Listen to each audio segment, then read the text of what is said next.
Welcome to జై స్వరాజ్య TV Warangal. ప్రస్తుతం మనము తొర్రూరులో ఉన్నాము. ఈరోజు గిద్దెగలం ఆధ్వర్యంలో గద్దరన్న యాదిలో ప్రజా కవులకు, కళాకారులకు మరియు సేవా కార్యక్రమంలో గుర్తింపు ఉన్నటువంటి నిరుపేద కళాకారులకు, ప్రజా గాయకులకు అవార్డ్స్ కార్యక్రమాన్ని నిర్వహిస్తూ ఉన్నారు. ఈ కార్యక్రమం అనేది గిద్దె రామ్ నర్సయ్య, ప్రఖ్యాత సింగర్ గిద్దె రామ్ నర్సయ్య గారి ఆధ్వర్యంలో తెలంగాణ రాష్ట్ర వ్యాప్తంగా గద్దరన్న అభిమానులను ఏకం చేస్తూ వారి యొక్క సేవలను గుర్తించుకుంటూ ప్రజా కవులకు మరియు కళాకారులకు వారిని ప్రత్యేకంగా గుర్తింపు చేసుకోవాలన్న ఉద్దేశంతో గద్దరన్న పేరు మీద గద్దరన్న అవార్డ్స్ 2024 పేరు మీద ఇలా తొర్రూరులో ఒక ప్రత్యేక కార్యక్రమం జరగబోతా ఉంది. తెలంగాణ రాష్ట్ర నలుమూలల ఉన్నటువంటి గద్దరన్న అభిమానులు, ప్రజా కవులు, గాయకులు అందరూ కూడా ఈ తొర్రూరు పట్టణానికి విచ్చేయబోతూ ఉన్నారు. ఈ కార్యక్రమాన్ని తొర్రూరు నుంచి ఎక్స్క్లూజివ్ కవరేజ్ గా జై స్వరాజ్య టీవీ వరంగల్ ప్రత్యేకంగా కవర్ చేయబోతా ఉంది. ఇక్కడ గద్దరన్న ఈ మధ్య కాలంలోనే రవీంద్ర భారతిలో జరిగిన గద్దరన్న యాదిలో ప్రథమ వర్ధంతిని కూడా మన జై స్వరాజ్య టీవీ అండ్ జై స్వరాజ్య టీవీ వరంగల్ సంయుక్తంగా ప్రత్యేక కవరేజ్ చేయడం, కళాకారుల యొక్క హృదయాలను గెలుచుకోవడం అందరికీ తెలిసిందే. దానిలో భాగంగానే గద్దరన్న అవార్డ్స్ ని ఈరోజు తొర్రూరులో జరిగే ఈ కార్యక్రమానికి ఒక గొప్ప సందర్భం ఉంది. ఎందుకంటే గిద్దెగలం తెలంగాణ ఉద్యమంలో తన గొంతును ఉవ్వెత్తున ముందుకు తీసుకుపోయిన గిద్దె రామ్ నర్సయ్య ఒకానొకప్పుడు తీవ్ర అనారోగ్యంతో బాధపడుతున్నప్పుడు, నీమ్స్ హాస్పిటల్లో తీవ్ర అనారోగ్యంతో చికిత్స పొందుతున్నప్పుడు గద్దరన్న మాత్రమే గిద్దె రామ్ నర్సయ్యకు అరే రామ్ నర్సయ్య ఏమైందిరా అని చెప్పి గద్దరన్న సాక్షాత్తు గద్దరన్న నీమ్స్ హాస్పిటల్కి వచ్చి మన గిద్దె రామ్ నర్సయ్యకు ప్రాణం పోసేంత పనిచేశాడు. 100% అతనికి భరోసాగా ఉన్నారు.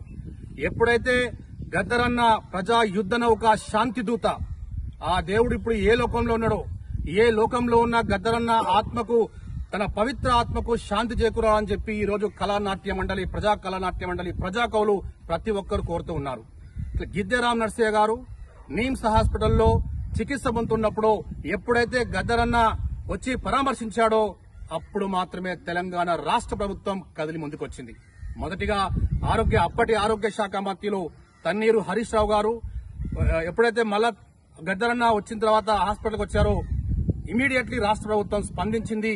అతని యొక్క అనారోగ్య సంబంధించి ప్రతి ఒక్క ఖర్చు కూడా పెట్టుకోవడానికి రాష్ట్ర ప్రభుత్వం ముందుకొచ్చిన నేపథ్యంలో గద్దరన్నపై ఉన్నటువంటి అభిమానం, గద్దరన్న అంటే చివరి శ్వాస వరకు నాకు గద్దరన్న అని చెప్పి ముందుకు పోతున్న గిద్దె రామ్ నర్సయ్య నేతృత్వంలో వాటిని కృతజ్ఞత భావంగా గద్దరన్న యాదిలో గద్దరన్న అవార్డ్స్ ని ఈరోజు ప్రత్యేకంగా రాష్ట్ర వ్యాప్తంగా ఉన్న కవుల్ని, కళాకారుల్ని ఏకం చేస్తూ తొర్రూరు పట్టణానికి గద్దరన్న యాది అనే కార్యక్రమం చేయబోతూ ఉన్నారు. ఈ సందర్భంగా జై స్వరాజ్య టీవీ వరంగల్ ప్రత్యేకంగా తొర్రూరులో మనతో చాలా మంది గద్దరన్న ఫాలోవర్స్, గద్దరన్న అభిమానులు, గిద్దె రామ్ నర్సయ్య అంటే ప్రాణమిచ్చే కవులు, కళాకారులు మనతో ఉన్నారు. మరి గద్దరన్నను స్మరించుకుంటూ గిద్దె రామ్ నర్సయ్య ఆధ్వర్యంలో ఈరోజు జరుగుతున్న ఈ కార్యక్రమానికి వీళ్లు పూర్తి స్థాయిలో సపోర్ట్ చేస్తూ గిద్దె రామ్ నర్సయ్యకు మేము సైతం అంటూ గద్దరన్న అభిమానులు ఈరోజు తొర్రూరు పట్టణానికి పోటెత్తనున్నారు. దీనికి సంబంధించి చిలివేరు శంకర్, జై స్వరాజ్య టీవీ వరంగల్ సౌజన్యంతో ఈనాటి ఈ కార్యక్రమాన్ని ప్రత్యేకంగా మనకు అందించబోతున్నారు. నమస్తే శివ. ఈరోజు మరి తెలంగాణ రాష్ట్ర వ్యాప్తంగా గద్దరన్న పేరు మీద గిద్దె రామ్ నర్సయ్య గారు మీలాంటి కవులు, కళాకారులకు ఒక అవార్డ్స్ కార్యక్రమం ఇవ్వబోతూ ఉన్నారు. మరి దీనికి సంబంధించి గద్దరన్న యాదిలో మీరేం చెప్తారు?